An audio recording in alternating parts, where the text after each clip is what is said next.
यह हिंदी के सूरदास से हम लोगों ने 2 पद पढ़ लिया था, हाँ 3 पद को पढ़ लिया था। अगर सूरदास का जन्म पूछे तो 1478। याद कर लो धीरे धीरे, जब जब पद पढ़ो ना ये देखते रहो। देखो पढ़ने का तरीका यही है कि आप जब सूरदास का पद पढ़ रहे हो तो साथ के साथ उनका जीवन परिचय भी थोड़ा बहुत पढ़ते चलो। तो पढ़ाएंगे ही हम अलग से, लेकिन आप देखते रहो। जैसे 1478 में जन्म हुआ, कहाँ हुआ? रुनकता में ना, रुनकता में, ये बीचों बीच है ना। और इनके पिता का नाम क्या था? रामदास शाश्वत था, ये याद कर लेना। इनका मृत्यु कब हुआ? 1583। ये किस भाषा में थे विद्वान? तो ब्रज भाषा। ब्रज भाषा का इन्होंने बहुत अच्छे तरीके से क्या किया था? रचना। इसके बाद सूरसागर, साहित्य लहरी, सूर सरावली, इन सब प्रमुख रचनाओं को उन्होंने लिखा है। सूरसागर को ही, सूरसागर में ही पद है। किसमें है? सूरसागर। जो पढ़ रहे हैं हम लोग पद, ये कहाँ से लिया गया है? सूरसागर से। तो अगर आपसे कोई प्रश्न ही पूछ ले कि सूरदास का जन्म कब हुआ, तो 1478। कहाँ? आगरा, उत्तर प्रदेश के आगरा, हाँ आगरा और मथुरा के बीच रुनकता में ना, रुनकता नामक स्थान। इनके पिता का नाम क्या था? शाश्वत। क्या? हाँ रामदास शाश्वत। तो याद कर लेना, इनके पिता का नाम रामदास शाश्वत। इनका मृत्यु कब हुआ? 1500। तो ये याद कर लोगे? बोलो कहीं दिक्कत हो तो बताओ। तो ये थोड़ा बहुत, जैसे देखो हम अलग से पढ़ाएंगे। हाँ अष्टछाप के कवि, अष्टछाप क्या था? विट्ठल नाथ क्या थे? ये जब इनका जीवन परिचय पढ़ाएंगे तो पढ़ा देंगे। पूछता है जीवन परिचय 5 नंबर 3 नंबर का पूछता है। अच्छे अच्छे शेडिंग लिख के आप बनाओगे ना, हाँ 5 नंबर का, तो हम याद कराएंगे इसको अलग से। लेकिन फिर भी जैसे आपको 1583 याद रहे, 1478 याद रहे, रामदास शाश्वत याद रहे, जन्म स्थान रुनकता याद रहे, तो थोड़ा बहुत जैसे सूरसागर, साहित्य लहरी, सूर सरावली न, और जो पद पढ़ रहे हो ये सूरसागर से ही लिया गया है। तो आपको थोड़ा बहुत क्या रहेगा? नॉलेज पहले से रहेगा। तो आप जब जब पद पढ़ो इनके जीवन परिचय को एक बार देख लो। तो इसमें क्या बहुत टाइम थोड़ी लग रहा है, तो ये थोड़ा बहुत देखते रहो। जैसे हम ही पढ़ा रहे हैं, अब रोज़ बताते रहेंगे आपको। जब तक ये पद चलेगा तब तक ये 1478 1583 तो याद ही हो जाएगा, रुनकता याद हो जाएगा, रामदास शाश्वत याद हो जाएंगे, इनके पिताजी। ठीक, चलो अब इनका हम लोग देखना चालू करते हैं। कौन सा? पद नंबर 3। देखिए चौथा पद, 3 पद हो गया। अब चौथे पद में श्री कृष्ण जी जो हैं ये बड़े हो गए हैं। अब ये बड़े हो गए हैं तो इनका वर्णन किया जा रहा है। अभी तक ये जन्म के इनके बात हो रही थी, ये छोटे जब थे तब का इनका बात हो रहा था। अब ये थोड़े से बड़े हो गए हैं, अब इनके विषय में चर्चा चल रही है। अब बोलो, अगर हम आपसे पूछें अविगत माने? हाँ निराकार। क्या है? निरा। तो आपको आप जिससे पूछेंगे बता लिया करो। जैसे अगर हम आपसे पूछें कोई भी श्लोक तो बता लोगे। जैसे चरण कमल बंदो हरि राई, हरि माने क्या? विष्णु। हरि माने विष्णु, यानी कृष्ण भगवान की तुलना की गई है विष्णु अवतार में। ठीक, अब आगे श्लोक नंबर या पद नंबर 4, मैं अपनी सब गाय चराई हूँ। अब थोड़ा सा कृष्ण बड़े हो गए हैं बाल्यावस्था से। अभी इसके पहले वाले में कृष्ण भगवान क्या कर रहे थे? पैरों के बल नंद बाबा के आंगन में डोल रहे थे, जहाँ पैरों के बल चल रहे थे, घुटनों के बल, जैसे किलकते हुए हंसते हुए। उनकी जो 2 दांत थे, आगे के 2 दांत पहले आते हैं, इसे क्या कहते हो? Pre molar. Pre molar. तो ये प्री मोलर वो बायोलॉजी में आपने पढ़ा था, पढ़ाए भी हैं। तो ये वाले जो दांत आगे के उनके बहुत तेज, जब हंसते हैं तो बहुत तेज कृंतक, हाँ इंसीजर है। Incisor canine pre molar molar, हाँ इंसीजर है ये। तो इंसीजर कैनाइन माने ये जो चीड़ फाड़ करने वाला, सॉरी गलती से बोल दिए, इंसीजर ये आगे वाला, यही आगे वाला दांत छोटे बच्चों का पहले यही आगे वाला दांत ही बाहर निकलता है ना, यही 2 दांत निकलता है, देखा भी होगा आपने। तो यही निकलता है, इसी को कहते हैं इंसीजर। तो इनके 2 दांत बहुत तेज़ी से क्या हो रहे हैं? चमक रहे हैं, क्योंकि नंद बाबा का जो आंगन है वो कनक यानी सोने और हाँ मणिमय यानी मणियों का, हीरे मोती का बना हुआ है। अब आगे कृष्ण भगवान बड़े हो गए हैं, थोड़ा बड़े हुए हैं, बहुत बड़े नहीं हुए हैं, इतना बड़े हुए हैं कि जिद कर सकें, माने अपने माता पिता से क्या कर सकें? जिद कर सकें, इतना बड़े हो गए हैं। कौन? श्री कृष्ण जी। अब यहाँ जैसे लड़के जैसे हठ नहीं करने लगते, मैं भी खाऊंगा, मैं भी जाऊंगा, इस तरीके के हो गए हैं। आपको बता दिए हैं कि कृष्ण जी जो हैं ये पूरा लीला माने मानवीय अवतार में आकर के मानव का ही लीला कर रहे हैं। भले से ये भगवान हैं, लेकिन पूरा का पूरा जो लीला कर रहे हैं ये सब बच्चों का, जितना मानव के अंदर होता है। जैसे आज जो लड़के करते हैं छोटे बच्चे कहीं आग देखते हैं तो उठने के बल चलते हैं तो उसको पकड़ लेते हैं ना, या फिर कि अपने ही परछाई को देख के हंसते हैं ना। थोड़ा सा बड़े हो जाते हैं तो मैं भी ये काम करूँगा, मैं भी ये खाऊँगा। कोई लड़का दूसरा पहन लिया है तो मैं भी यही चप्पल चाहिए मुझको भी ना, मुझको भी यही कोट चाहिए। तो इतने रूप इतने बड़े हो गए हैं इस पद में। तो इस पद में यही कहा जा रहा है कि मैं अपनी सब गाय चराई हूँ। यानी कृष्ण भगवान नंद बाबा के कहा जाता है 1 लाख गायें थी। कितनी? 1 लाख गायें थी। ये कह रहे हैं, कहा जाता है, कुछ पता नहीं, ये कहानी है कि मैं अपनी सब गाय चराई हूँ, मैं अपनी सब गैया को क्या करूँगा? चराऊँगा। प्रातः हो तो बल के संग जई हूँ, माने प्रात जैसे ही सुबह हुआ, बल के साथ माने बल, अपने दल बल के साथ जितने भी लोग लड़के जा रहे हैं छोटे मोटे, सब इनके दोस्त चले जाते हैं गाय चराने, बेचारे अकेले पड़े रहते हैं। तो कह रहे हैं मैं भी अपने बलदाऊ नहीं, यहाँ समझना, बलदाऊ इनके बड़े भाई हैं। तो कह रहे हैं बल के साथ, दल बल के साथ, दल बल माने पूरा संघ के साथ, और बलराम के साथ ना, बलराम के साथ, दल बल मतलब बल के साथ, यानी बलराम के साथ, और साथ ही साथ अपने मित्रों के साथ। बलराम के साथ ही नहीं, बल्कि यहाँ बल का अर्थ 2 है, ये श्लेष अलंकार है, चिपका हुआ। पट माने किवाड़ भी होता है, पट माने कपड़ा भी होता है। मंगन को देख पट देत बार बार, यानी अगर कोई महिला अच्छी है, यानी और ठंड का मौसम चल रहा है, तो इस मौसम में अगर कोई महिला अच्छी है, कोई भिखारी द्वार पे आया तो मंगन को पट देत माने कपड़ा दे दी। अच्छी थी तो मंगन को क्या दे दी? मंगता आदमी को, भिखारी को कपड़ा दे दी कि ले जाओ, माने ये कपड़ा था, ये अभी पहनना नहीं जा रहा है, माने परिवार के जो लोग थे बाहर रह रहे हैं तो वो यूज में है नहीं, वो कपड़ा बचा है तो उसको क्या, किसको दे दिया गया? मांगने वाले को, भिखारी को। महिला अच्छी थी दिल से तो दे दी। और दूसरी, मंगन को देख पट देत बार बार, जैसे ही मंगता को देखा उसने दरवाज़ा ही बंद कर लिया। तो यहाँ पट का कितना अर्थ हुआ? 2। तो यहाँ भी बल का 2 अर्थ है। तो यानी यहाँ बल का क्या अर्थ है कि प्रात हो तो बल के संग जई हो, यानी बलदाऊ भैया के साथ सुबह सुबह मैं जाऊँगा। और दूसरा अर्थ है कि बल माने पूरे बल, दल बल के साथ, पूरे समूह के साथ मैं सुबह में ही जाऊँगा। क्या चराने? गाय। तो अपनी माता से कह रहे हैं कि जैसे ही सुबह हुआ मैं अपने दोस्तों के साथ या बल के साथ, दल बल के साथ और बलराम के साथ अपनी सारी गाय को चराने जाऊंगा। उनकी माता कहती हैं तेरे कहे न रहे हों, कहते हैं कि मम्मी हम तुम्हारे कहे पे ना रहे। यशोदा जी को कहते हैं कि तुम्हारे कहने पे नहीं मानूंगा, तुम रोज़ कहती हो मत जाओ, अब कल मैं नहीं मानूंगा ना। आगे, ग्वाल बाल गायन के भीतर नैकऊ डर नहीं लागत। कह रहे हैं ग्वाल बाल, वहाँ जो लड़के हैं उनके साथ और गायों के साथ मुझे थोड़ा भी, तनिक भी डर नहीं लगता। यानी वहाँ राक्षस भी रहते थे ना, आपने देखा होगा लीला अवतार, यहाँ जब लीला किए होंगे तो वहाँ राक्षस भी रहते हैं। तो कह रहे हैं, और इनके पीछे पड़ा रहता है कंस, क्योंकि कंस को पता था कि मेरी मृत्यु किसके द्वारा होगी? कृष्ण के द्वारा, तो बार बार राक्षस को भेजता है। तो इनकी माता यशोदा डरती रहती हैं कि कोई मरवा न दे, लेकिन ये तो भगवान हैं, तो इसीलिए कह रहे हैं कि मुझे कोई डर नहीं लगता। इनकी माता तो डर रही हैं कि नहीं जाना, वहाँ कोई आ जाएगा मार देगा। तो कह रही हैं गैयन के भीतर नैकऊ डर नहीं लागत, उन गैयों के भीतर, उन गायों के बीच और ग्वाल बाल के साथ मुझे थोड़ा भी डर नहीं लगता। आज न सोऊँ नंद दुहाई, आज मैं सोऊंगा नहीं, नंद बाबा की कसम है।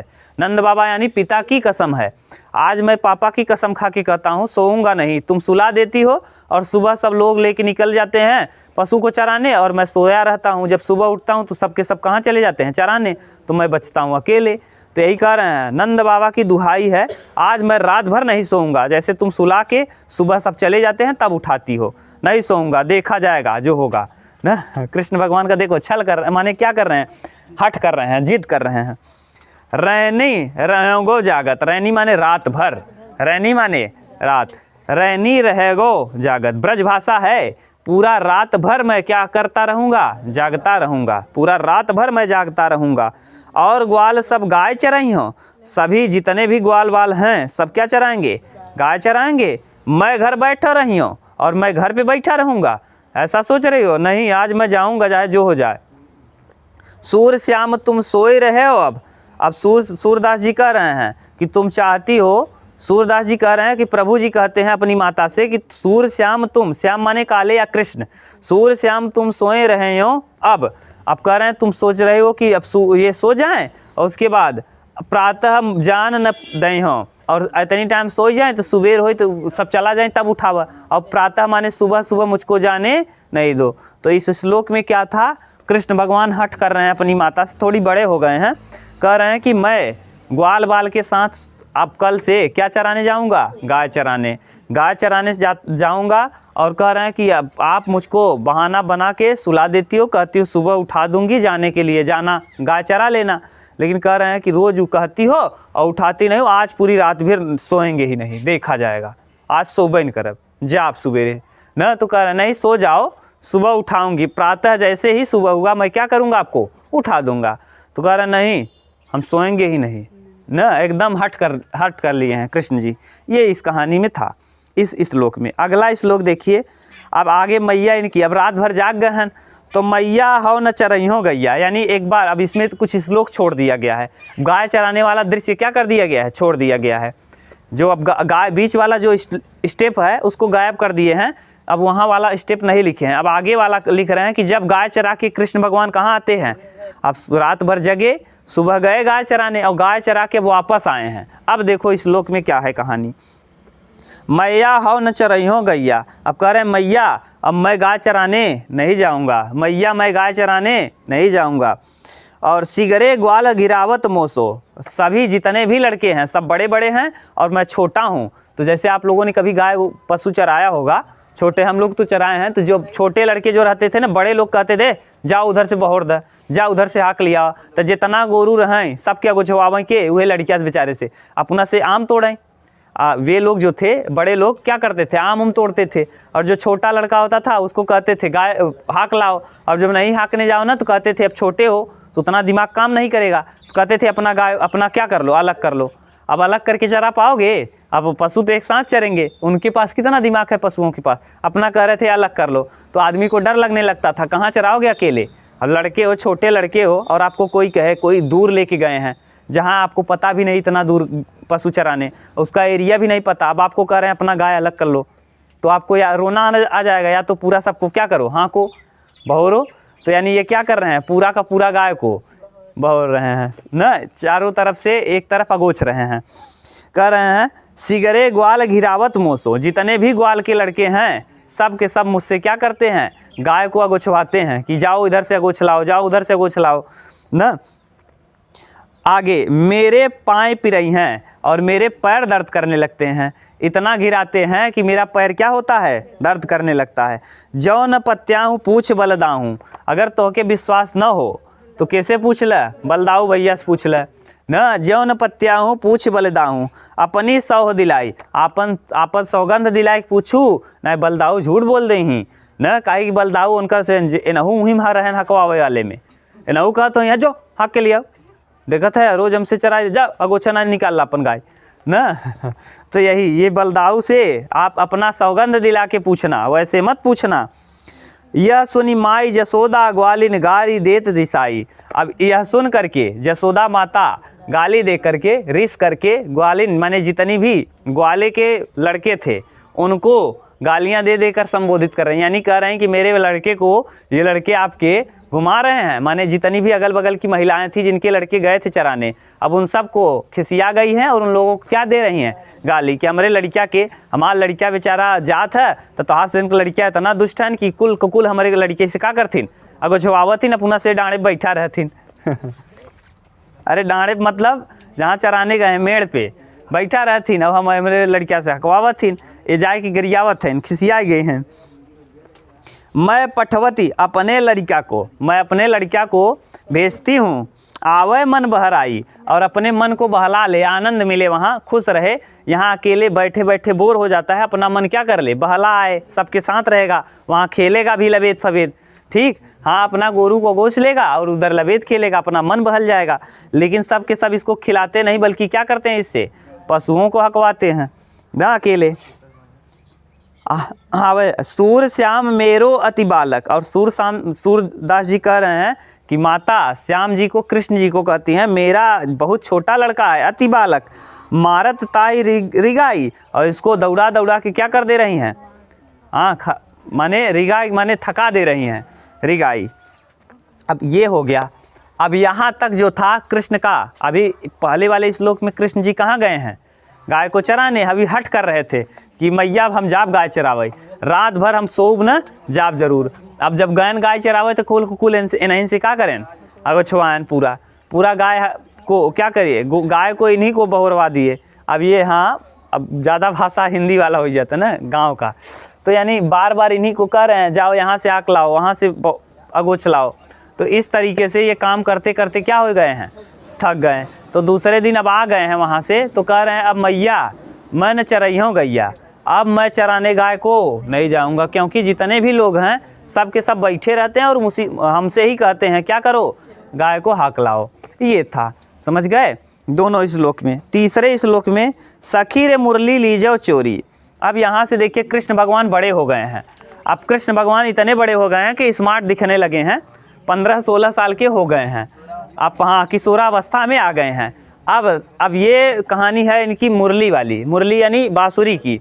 सखी रे मुरली की लीजो चोरी। अब अपने सखियों से कह रही हैं कि ये सखी इनकी मुरली ही क्या कर लो, चोरी कर लो न। जिन गोपाल कीन है अपने बस, क्योंकि गोपाल जी कृष्ण भगवान को जिसने अपने वश में कर लिया है। सखी अब देखिए जितनी भी लड़कियां स्मार्ट हैं वहाँ की, वो उनको कृष्ण भगवान तवज्जो नहीं दे रहे हैं, देख नहीं रहे हैं। तो उन लोगों को, लड़कियों को लग रहा है कि एक इतना सुंदर है हमके काहे नहीं देखत हैं। तो पता चला कुछ लड़कियां अपना पता की कि काहे नहीं देखत हैं, तो पता चला कि बांसुरी बजावे में व्यस्त रहती। किसमें, बांसुरी में। तो कहत का है लड़कियां यहाँ जो भी गोपिकाएं हैं यानी वहाँ की लड़कियां हैं, ये कह रहे हैं सखी री मुरली की जो चोरी, इनकी मुरली को ही चोरी कर लो, इनके बांसुरी को ही चोरी कर लो। क्यों, क्योंकि ये बांसुरी के चक्कर में ही रहते हैं, हम लोगों को तो देखते ही नहीं ना। जिन गोपाल कीनो अपने बस, जिसने गोपाल कृष्ण भगवान को अपने बस में कर लिया है। ठीक, आगे कह रहा है प्रीति सबीन की तोरी। और हम लोगों का जो प्रेम है, हम लोगों का प्रेम उनको नहीं दिखता, केवल किसका प्रेम दिख रहा है, बांसुरी का। माने हम लोग कितना प्यार करते हैं, पीछे पीछे लगे हैं लेकिन भाव नहीं दे रहे हैं, और बांसुरी के चक्कर में परेशान हैं। इनकी बांसुरी ये चोरी कर लो। जब बांसुरी चोरी कर लोगे तो फिर हम लोगों के ऊपर ध्यान देना चालू कर देंगे। ठीक, छीन एक घर भीतर निशिबासर। छीन एक घर भीतर माने एक भी घड़ी इससे ये अपने आप को अलग नहीं करते। निशिबासर, निस दिन और रात। धरत न कबहू छोरी, और इसे कभी भी छोड़कर अपने से अलग नहीं रखते। कबहू कर, कभी हाथ में, कबहू कर माने कभी हाथ में। कबहू अधरन, कबहू अधरन कमर में ना, कबहू अधरन माने कभी कमर में खोस लेते हैं, कभी हाथ में तो कभी कमर में खोस लेते हैं। कटि कबहू सोसत जोरी। कटि माने कहाँ, कटि कबहू खोसत जेरी। कटि माने कमर में, और एक बार देखो अधरन माने ओठ पर होता है, सॉरी गलत बोल दिए। अधरन माने कहाँ, ओठ पर। अधरन का देख लो मीनिंग, अधरन माने होता है ओठ पर। तो कभी अपने हाथों में रखते हैं और कभी होंठ पर रखते हैं, और कभी कटि माने कमर में खोस लेते हैं। तो देखो कह रही हैं, अब सखियाँ यहाँ कह रही हैं। अधरन माने होता है, एक है श्लोक भी है, अधरन धरत पट ज्योति करके एक है आपके यहाँ, श्याम रंग की बांसुरी श्याम हरित दुति होत, ऐसे करके है। 9 में है कि 10 में है, अरे हाँ 9 में ही था क्या। कट धरत अधरन परत, हरित रंग की बांसुरी श्याम हरित रंग होत। आपके हम पढ़ाएंगे क्या, जब अलंकार पढ़ाएंगे तो उसी रंग में ढल जाना। अब ओठ का रंग, उनके बांसुरी का रंग एक हो जाएगा, वो जब हम पढ़ाएंगे अलंकार तो वहाँ बताएंगे। अधर धरत हर के परत श्याम हरित दुति हो, ऐसे करके श्लोक है एक न। अधर माने क्या होता है, अब देखो यहीं कह रहा है अधरन माने होंठों पर, अधरन माने होंठों पर। कबहू करी, कभी हाथ में, कबहू अधरन कभी होंठों पर। कटि कबहू सोसत जोरी, और कभी अपने कमर में ही खोस लेते हैं। तो इस श्लोक में है क्या, फिर से सुनो। अब कैसे लिखोगे, जो लिखना है तो आप तो लिखोगे प्रस्तुत पद्यांश हमारी पाठ्य पुस्तक हिंदी काव्य के सूर सागर पद्य से लिया गया है, जिसके रचयिता कविवर सूरदास जी हैं। कविवर सूरदास जी हैं। प्रस्तुत प्रसंग में लिखोगे, प्रस्तुत प्रसंग में न, प्रस्तुत पद्यांश में सूरदास जी ने किसका वर्णन किया है, कृष्ण के बांसुरी और गोपियों के बीच वार्तालाप का वर्णन किया है। ठीक, अब यहाँ वर्णन में क्या है, पूरा वर्णन व्याख्या में लिखेंगे कि इस इस पद्य में सूरदास जी कृष्ण भगवान और बांसुरी और गोपियों के बीच तुलना कर रहे हैं। किस प्रकार तुलना कर रहे हैं कि कहते हैं कि कृष्ण जी, गोपियाँ कह रही हैं कि कृष्ण जी बांसुरी के चक्कर में इतना परेशान हैं कि हम लोगों के ऊपर ध्यान ही नहीं देते। इनकी बांसुरी को हम लोग क्या कर लें, चोरी कर लें, चुरा लें। अधर है ना, क्यों चुरा लें? क्योंकि ये बांसुरी के चक्कर में परेशान हैं, हम लोगों के ऊपर ध्यान ही नहीं देते। और क्या कर रहे हैं, जैसे ही अब क्या करते हैं, अब इनकी सखी कह रही है कि कैसे चोरी करोगी ये, कि अब कभी तो ये क्या करते हैं, अपने हाथों में लिए रहते हैं, कभी अपने होठों पे रखते हैं, कभी अपने कमर में खोस लेते हैं। तो ये हमेशा किसके चक्कर में परेशान हैं, बांसुरी के चक्कर में। ठीक, ये किशोरावस्था की बात की जा रही है। अब बोलो कहीं दिक्कत हो तो बताओ। अब तीनों श्लोक का मतलब तो समझ गए ना, पहला, दूसरा, तीसरा। अब देखो आगे इसी में और है, और ना जाने, अभी पूरा श्लोक नहीं कंप्लीट हुआ है, इधर दिया है, ना जानो कछुमेल मोहनी। अब कुछ पता नहीं इस बांसुरी में कौन सा मोहनी मंत्र है जो इनको अपने वश में कर ली है। ना जानो कछुमेल मोहनी, इस बांसुरी में कुछ पता नहीं कौन सा मोह मंत्र है। राखे अंग अंग भोरी, और अपने अंग अंग में के पास ही रखते हैं, इसको दूर अपने से नहीं रखते। अंग अंग माने शरीर, काया के किसी भी अंग के पास, यानी कभी ओठ पे रख रहे हैं, कभी हाथ में ले रहे हैं, कभी कमर में खोस ले रहे हैं ना। सूरदास प्रभु को मन सजनी, और सूरदास के प्रभु को मन सजनी, और बध्यो राग की डोरी, और इन्हीं से इसका राग की डोरी बधी हुई है। अब इनकी प्लानिंग चल रही है, किसकी, गोपिकाओं की, कि इनको क्या कर लीजिए, इनकी बांसुरी को चोरी कर लीजिए। अब यहाँ तक तो कहानी ये हुआ। अब उद्धव मोहि ब्रज बिसरत नाही, अब यहाँ से क्या गए हैं, अब ये देखिए कृष्ण भगवान यहाँ से चले गए हैं कंस को मारने। अब कंस को मारने चले गए हैं, कहाँ छोड़ करके, अपने स्थान को जहाँ गोपिकाएं हैं, मथुरा को छोड़ करके। अच्छा, मथुरा मारने गए हैं, कहाँ थे कंस? कंस मथुरा में थे, कृष्ण गोकुल में। अच्छा, गोकुल के कृष्ण आ गए हैं कहाँ, मथुरा में मारने के लिए। अब देखो, अब कृष्ण गोकुल से कहाँ चले आए हैं, मारने। अब यहाँ वाली कहानी है। अब उद्धव जी, अब गोपिकाएं, अब उद्धव जी को भेज रही कौन, गोपिकाएं, किस लिए, कि जा रच के हाल ले आवा के कर, गोपिकाओं का जौन हमसे बहुत प्रेम करते रहीन, रच के पता करे आओ का हाल बा न। तो अब भेज रहे हैं अपने मित्र, किसको, उद्धव। उद्धव कृष्ण भगवान के क्या हैं, मित्र हैं। उद्धव की तुलना भ्रमर से की जाएगी, हाँ, भौरे से। तो उद्धव जो हैं ये, अब देखिए कृष्ण भगवान कहाँ चले आए, मथुरा। अब ये सोच रहे हैं कि गोपिकाएं बेचारी हमसे इतना प्रेम कर रही थी कि बांसुरी के चक्कर में हम रहते रहे, तो बांसुरी छोड़वावत रही, हमसे चुरावे के चक्कर में रही, तो बेचारी हम चला आए हैं कहाँ से, वहाँ छोड़ के गोपिकाओं को चले आए हैं दूसरे गाँव मार रहे कंस के। तो का मतलब वो बेचारी परेशान हुई हैं। तो चलो जाओ, उद्धव अकेले ये तो जा ही नहीं सकत हन, तो अपने मित्र के भेजा था। आदमी अपने मित्र को ही सब कुछ बताता है ना, मित्र को सब कुछ बता देता है। तो आप मित्र भेजा थन के उद्धव के, उद्धव को भेज रहे हैं कहाँ, गोकुल में, और कह रहे हैं जाके रच के खबर लियावा के कर गोपिकाओं का। तो उद्धव गए हैं कहाँ, गोकुल में, और किसका खबर लाने, गोपिकाओं का। उद्धव मोहि ब्रज बिसरत नाही, और श्री कृष्ण जी कह रहे हैं उद्धव, अब श्री कृष्ण जी उद्धव से कह रहे हैं, उद्धव मोहि ब्रज बिसरत नाही, हे उद्धव मुझे ब्रज भूलता नहीं है ना। वृंदावन गोकुल वन उपवन, वृंदावन और गोकुल के वन और उपवन, वो जो छोटे छोटे झाड़ियाँ थी, और वन और उपवन, वन माने बगीचे और उपवन माने छोटे छोटे जो हैं ना, छोटे छोटे झाड़ियाँ, ये याद हमको आ रहे हैं। सघन कुंज की छाही, और सघन माने एकदम घने, और कुंज माने एक वृक्ष होता है ना, कुंज की छाया, और सघन कुंज की छाया, कदम्ब होता है, कुंज माने कदम, और कदम्ब की छाया। कदम्ब की छाया क्यों, क्योंकि कदम के पेड़ लंबे लंबे थे और नदी के किनारे थे, उसी पे चढ़ के क्या कर रहे थे, झांक रहे थे ना। कपड़ा उतार देती थी गोपिकाएं, तो उनका कपड़ा कहीं लेके भागते थे, कहीं कुछ करते थे, चिल्ली खूब किए हैं ना अपने जीवन में, इसीलिए इनका शादी भी वहाँ नहीं हुआ। इनका शादी कहाँ हुआ, यूपी के थे, यूपी से कहाँ शादी इनका हुआ, गुजरात में, सोच लो, द्वारिका में, गुजरात के द्वारिका में, समझ लो इनका शादी कहाँ हुआ, गुजरात के द्वारिका में। जैसे आप ही लोग अगर यूपी में इतना बदमाश हो, आप चिल्ली इतना किए हो कि आपके गांव के सब जानते हो कि लड़कियाँ खूब छेड़खानी करे बा, तो क्यों अपने बिटिया की शादी करे, नहीं। तो इसीलिए क्या करते हैं, इनका शादी कहाँ हुआ है, तड़ी पार। चलो, अरे बस ये है तो कहानी किए हैं, बस है, ये तो मजाक में कह रहे हैं, ये मत सीरियस मत लेना। भगवान है, ये तो भगवान का कोई लीला है, सब लीला किए हैं अपना। मृंदा। अब आगे, प्रातः समय मात सजुमति, प्रातः समय सुबह सुबह माता जसोदा, जसुमति माने कौन? जसोदा। प्रातः समय माता जसुमति अरुनंद देख सुख पावत, और नंद जी को देखकर मुझे जो आनंद मिलता था न, सुख मिलता था, वही माखन रोटी देव सजाएं। और सुबह हमारे लिए क्या सजा देते रहे यशोदा मैया? माखन और रोटी। खाने के लिए मेरे लिए क्या सजा देती थी? माखन रोटी। अति हित साथ खवावत, और बड़े प्रेम से खिलाती थी। बैठा के माखन रोटी सजा के और बड़े ही प्रेम से मुझको क्या करती थी? खिलाती थी न। माखन रोटी देव सजाती थी। गोपी ग्वाल बाल संग खेलत, और गोपियों के साथ, ग्वाल बालों के साथ मैं क्या करता था?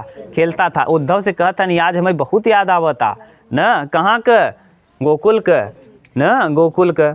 यानी सब दिन हंसत सिरात, और पूरे दिन भर किसमें बीतता था? हंसते हंसते बीत जाता था न, खेलते और हंसते बीत जा। सूरदास धन धन ब्रजवासी, सूरदास जी कह रहे हैं वो ब्रज के वासी धन्य हैं, वो ब्रज के वासी धन्य हैं। जिन सो हित जतुतात, और जिन्होंने इस प्रकार के दृश्य को देखा है।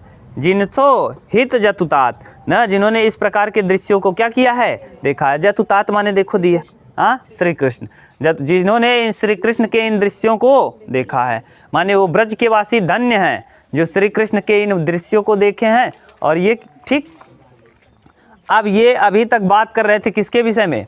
उद्धव से बतावत रहे ना अपन आप बीती कहने का मतलब जो वहाँ किए थे। कह रहे हैं कि उद्धव हमें ब्रज भूलत नहीं न, वहाँ के जौन गोकुल बा, गोकुल यानी वहाँ के गोकुल में ही, गोकुल मुझको भूल नहीं रहा है। वहाँ का वन, उनकी वहाँ की वन उपवन, छोटे वृक्ष, वहाँ की जो गोपिकाएं हैं उनके साथ जो खेलना था। माताजी जो सुबह सुबह उठते ही मुझे क्या करती थी? माखन और रोटी सजा करके दे देती थी, खिलाती थी, और बड़े ही प्रेम से आराम आराम से एक एक कवर खियावत रहीन। ये सब मुझको क्या हो रहा है? याद आ रहा है। ठीक, अब उद्धव मन न भय द, अब यहाँ से उद्धव के भेज देन, उद्धव के फुसलाए लेन। भगवान कृष्ण बहुत लीला वाले रहन। अब उद्धव कहने भाई तू रच्चो घबरा मत, अब काले ही जाते हम खबर लेके आओ कहाँ का? गोकुल का। रच्चो मत घबरा। अब जब जाएंगे कहाँ? गोकुल, तो इनका मजाक लेंगी गोपिकाएं। अब यहाँ उद्धव मन न भय 10-20। अब उद्धव जी को समझा के भेजन जाए कि गोपिकाएं बेचारी हमारे याद में मर गई हैं न, तू का काम करे? रच के जा फुसलाए आवा। अब फुसलाए क्या आवा? तब फुसलावे ज्ञान उद्धव मन न भय। अब जैसे ही कहन गोपिका के कि तुसे घबरा मत न, कृष्ण भगवान एकदम सही है। तब गोपिका कहन दद गधा आदमी आई है फुसलावे। उद्धव मन न भय 10-20। ए उद्धव 10-20 ठी मन ना होते, एक कई मन बा, कई ठी मन बा? एक कई। उद्धव मन न भय 10-20। हे उद्धव मन 10-20 नहीं है, एक हूँ तो सो गयो और श्याम संग। एक कई मन रहा जो श्याम के पीछे लगा बा न, गवा बा पीछे, जहाँ जहाँ कृष्ण गहन हमसे बस केवल शरीर बाया, मन हमार कहाँ बा? कृष्ण के लगे। को अब राधे ईश, और कोई दूसरा ईश नहीं है, दूसरा भगवान नहीं है, कोई दूसरा ईश्वर है ही नहीं। मेरे एक ही ईश्वर हैं जिनके साथ मेरा मन गया है। वो कौन है? श्री कृष्ण जी। ठीक, इंद्र शिथिल भई केशव बिन। इंद्र माने इंद्री, आँख कान नाक जीभ और त्वचा, 5 ज्ञानेंद्री हैं। ये 5 ज्ञानेंद्री शिथिल पड़ गई बा, एकदम चुंगुर सुंगुर गई बा, काम ही नहीं करता न। शिथिल हो गई बा, एकदम चुंगुर गया बा, एकदम शिथिल माने ढीला पड़ गया है। केशव बिन माने कृष्ण के बिना। ज्यों देहि बिनु शीश, और ऐसा लग रहा है मेरे शरीर तो है लेकिन शीश ही नहीं है। शीश माने सिर ही नहीं है, शरीर तो है लेकिन शरीर में शीश ही नहीं है। ऐसा लग रहा है कि जैसे पूरा ऐसे माने आँख कान नाक जीभ त्वचा कुछ काम नहीं करता। चला तन फूल दिखाता, फूल तो सोचा तन फूल हवा रहा तो कोट न, कुछ ना, आँख कानों नहीं काम करता। बोला था आम तक सुनाता इमली, आँख कान नाकों नहीं काम करता। सूंघा था कि दुर्गंध आओ तो पता ही नहीं चलता न। जीभ स्वाद तीखा मीठा जही जोन दे खा लेथन बस जिए बिना न। त्वचा नहीं काम करता, क्यों चौकता कि क्यों सहरावा तो कुछ नहीं पता चलता। समझ गए? इस तरीके का हाल हो गया है। और कह रहे हैं कि ऐसा हाल हो गया बा कि जैसे शरीर में शीशे न हो। बिना सर का कोई माने बिना सर का कोई शरीर है तो शरीर की कल्पना ही नहीं कर सकते बिना सर का, तो आदमी का ही कल्पना नहीं। तो यही कह रहे हैं, ऐसा लगा था जैसे शरीर में क्या ना हो? शीशे ही ना हो। वाह। आगे देखिए, आशा लगी रही तन श्वासा। अब बस कौनो उम्मीद में यही आस बा, नहीं कहते उम्मीद बा है देख। तो आशा लगी मन रही श्वासा, इसी आस में हम लोग श्वास ले रहे हैं कि कभी न कभी प्रभु जी फिर से वापस आए। कह रहे हैं कि आशा यानी इसी आस में हम लोग जीवित हैं, इसी आस में हम लोगों के अंदर श्वास चल रहा है कि कभी न कभी, देखो क्या गजब का वर्णन है। आशा लगी रही न तन श्वासा, माने शरीर में यही आस की वजह से सांस चल रही है, इसी आस की वजह से सांस चल रही है कि जीवन कोटि बरिस। अब ऐसा लग रहा है कि बस हम लोगों का सांस निकल रहा है, ऐसा लग रहा है कि पूरा हम लोगों का जीवन को करोड़ों वर्ष का हो गया है। कितने वर्ष का? करोड़ों वर्ष का। अब सोचो हम लोगों का एक एक दिन ऐसे बीत रहा है जैसे कितने वर्ष का हो? करोड़ों वर्ष का हो। अब सोच ल कृष्ण भगवान इतना छलिया रहन न, उधर से मोह माया छल रहे हैं एकदम। अब तुम तो सखा श्याम सुंदर के, तुम तो सखा हो, तुम तो श्याम के क्या हो? मित्र हो। तुम तो सखा श्याम सुंदर के, तुम तो श्याम भगवान कृष्ण के क्या हो? मित्र हो न। जीवहि अच्छा सकल योग के ईश, और तुम तो योग हो, योग के ईश। योग माने जोग सिखाने आए हो, तुम तो योग के ईश हो। जोग माने क्या? योग। नहीं कहते हैं योगी हैं। योगी माने जिनमें नारी में कोई विश्वास न हो, नर में कोई विश्वास न हो, न कोई मतलब नहीं। तुम जोग सिखा रहे हो हम लोगों को, कह रहे हो भूल जाओ कृष्ण को। कैसे भूल जाएं? तुम आए हो यहाँ जोग नहीं, यहाँ जोक मारने वाली बात नहीं। यहाँ तुम कह रही हैं कि तुम आए हो यहाँ जोक सिखाने हम लोगों को कि भूल जाओ कृष्ण को। हम नहीं भूलेंगे न। सूर हमारे नंद नंदन बिनु, सूरदास जी कह रहे हैं कि हमारे नंद नंदन बिनु, हमारे कृष्ण के बिना और नहीं जगदीश, और पूरे दुनिया में कोई दूसरा ईश नहीं। जगदीश जगत के ईश, दूसरा कोई जगदीश नहीं है। ठीक इस तरीके से ये उद्धव। अब उद्धव जाऊँ तुम्हें ढूंढाने। अब अब इसके आगे हम लोग कल पढ़ेंगे। अब उद्धव डटही न, उद्धव जाऊँ तुम्हें हम जाने। अब गोपिकाएं कहते हैं कि जो कर कृष्ण भगवान के भूल अपने शरीर पे ध्यान दे। गोपिकाओं को समझा रहे हैं तो कहते हैं उद्धव जा हम तुम्हें जान गए न। कितना कलाकार है, हम जानत है कि भेजे तुम्हें। अब आगे कल देखेंगे इसको। ठीक अभी इंग्लिश पढ़ लो, तब भाग रहे हो, इंग्लिश अभी बचा है।